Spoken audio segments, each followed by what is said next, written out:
Enormes tsunamis devastam cidades costeiras e inundam países inteiros. Milhões de refugiados correm para as terras que ainda estão intocadas.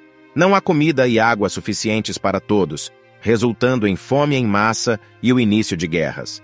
Alguns cientistas afirmam que isso é o que acontecerá em nosso planeta em um futuro próximo. Mas qual será a causa? Um grande impacto de asteroide? Uma erupção de supervulcão? Nada disso. Apenas uma pequena planta verde microscópica, a alga da neve. Cientistas criaram o primeiro mapa em larga escala, mostrando a distribuição das algas da neve na Antártica. Eles descobriram que, de 2009 a 2019, a cobertura vegetal na Antártica aumentou mais do que nos últimos 50 anos. Em breve, todo o continente branco se tornará verde, e então o desastre se espalhará pelo mundo. Embora a Antártica já tenha sido coberta por densas florestas pelo menos 2 vezes na história da Terra, o que estava acontecendo no planeta naquela época?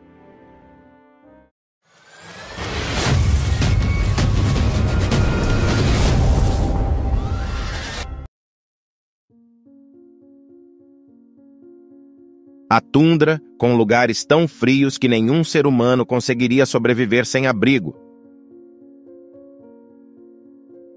Mas o aquecimento global pode afetar as coisas rapidamente e transformar continentes inteiros. Aqueles que estão familiarizados com a história da Terra sabem que, durante a época dos dinossauros, a Antártica era uma enorme floresta verde. Agora, o continente gelado está voltando a ser verde devido ao aquecimento global, criando um ambiente favorável para musgos e algas.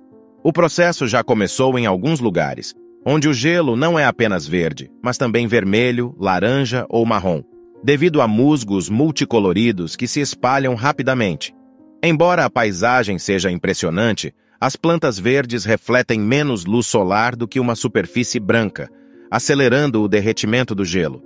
Isso tem implicações significativas para nós.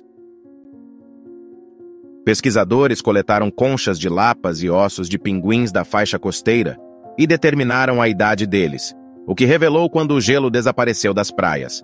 Descobriu-se que os 2 principais glaciares da Antártica, Thwaites e Pine Island, estão derretendo mais rapidamente do que nos últimos 5.500 anos. Esse derretimento está causando um aumento anual no nível do mar, previsto para ser de 3,4 metros nos próximos 100 anos.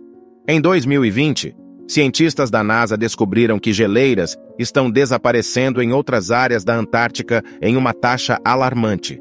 Nos últimos 25 anos, a Antártica perdeu o dobro de gelo do que se pensava anteriormente, especialmente as plataformas de gelo flutuantes que seguram o gelo derretido, impedindo-o de fluir para o oceano. Cerca de 12 trilhões de toneladas de gelo já derreteram desde 1997. Todas as indicações apontam para a Antártica retornando ao tempo em que ainda era verde. Paleontólogos afirmam que o continente era livre de gelo durante o período Cretáceo, há 145 a 66 milhões de anos. Naquela época, o oceano podia aquecer até 30 graus, e de forma geral, a temperatura do planeta era mais alta do que é agora, provavelmente devido a inúmeras erupções vulcânicas.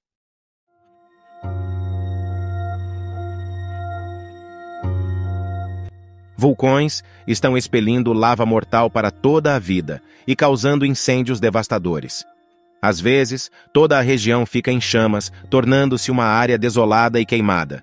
No entanto, apesar de tudo, a vida prosperou na Antártica. Foi o lar dos ancestrais dos mamíferos, répteis e das primeiras aves e dinossauros. Em 1986, paleontologistas descobriram os restos de um anquilossauro na ilha James Ross. Esses gigantes lagartos, do tamanho de elefantes, eram protegidos por uma armadura pesada e espessa composta por placas e cones ósseos maciços. Sua cauda possuía um espessamento, uma espécie de clava que facilmente quebrava os ossos de um inimigo ao golpear. Mais tarde, na ilha de Vega, os cientistas encontraram os restos de hadrossauros. Eles chegavam a medir 7,6 metros de comprimento e pesavam cerca de 8 toneladas. Tinham narizes semelhantes a bicos largos e garras semelhantes a cascos em suas pernas dianteiras, além de uma espécie de capacete oco em suas cabeças. De acordo com uma versão, esse capacete continha gás combustível e o dinossauro o expelia em caso de perigo, potencialmente inflamando-o ao sair pelas narinas. No entanto, essa hipótese ainda não foi confirmada. Ambas as criaturas eram herbívoras e usavam suas habilidades apenas para proteção. Contudo, durante o mesmo período, também havia predadores implacáveis na Antártica. Um deles era o Mosasauro, que também habitava a ilha Ross. Seus restos foram identificados entre toneladas de ossos de lagartos antigos recentemente descobertos por paleontologistas. Com dentes extremamente afiados e mandíbulas poderosas, esses monstros podiam rasgar suas presas em pedaços. Eles preferiam répteis marinhos, especialmente tartarugas e plesiosauros, e até mesmo comiam membros de sua própria espécie.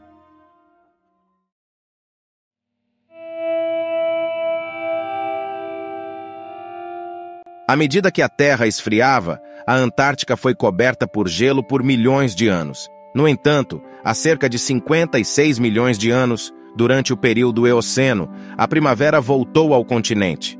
As florestas, com árvores semelhantes a palmeiras, coníferas e praias do sul, substituíram novamente as geleiras da Antártica.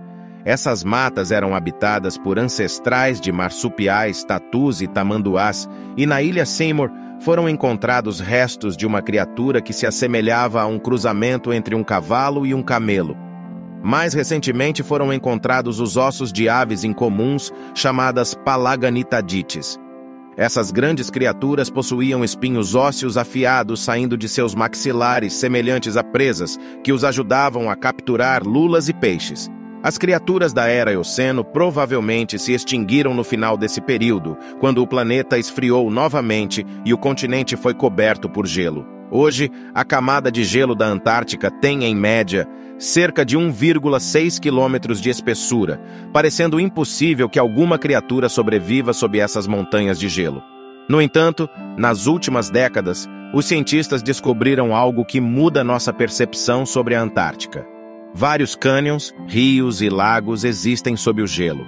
Estima-se que haja cerca de 400 lagos, sendo um deles um lago gigante do tamanho de uma cidade moderna, recentemente descoberto por meio de equipamentos especiais aéreos. Estuda-se agora a vida nesses lagos, e acredita-se que suas formas de vida possam existir sob o gelo há milhões de anos. No entanto, há uma preocupação crescente de que o derretimento do gelo antártico possa levar a consequências desastrosas para todo o mundo. Se a Antártica derreter, os níveis do mar subiriam cerca de 70 metros, inundando cidades costeiras em todo o mundo.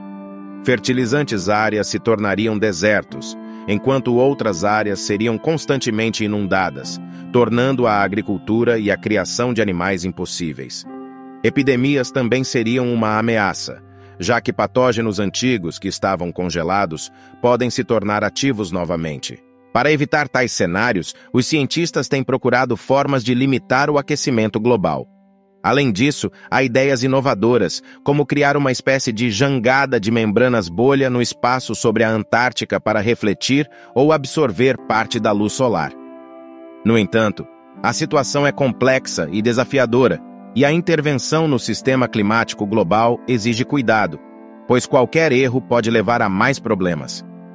É crucial encontrar maneiras eficazes de combater o aquecimento global antes que seja tarde demais. Cálculos demonstraram que a redução na quantidade de luz será de 1,5%, o que é suficiente para superar os efeitos do aquecimento global. Além disso, caso a plataforma não funcione conforme o esperado ou comece a causar danos, ela pode ser simplesmente desmontada. No entanto, vale destacar que isso ainda é apenas uma ideia e o projeto ainda está em desenvolvimento. Qual é a sua opinião sobre a ideia de cobrir a Antártica com algum tipo de escudo para evitar o derretimento do gelo e o aumento do nível do mar? Deixe sua opinião nos comentários e obrigado por assistir.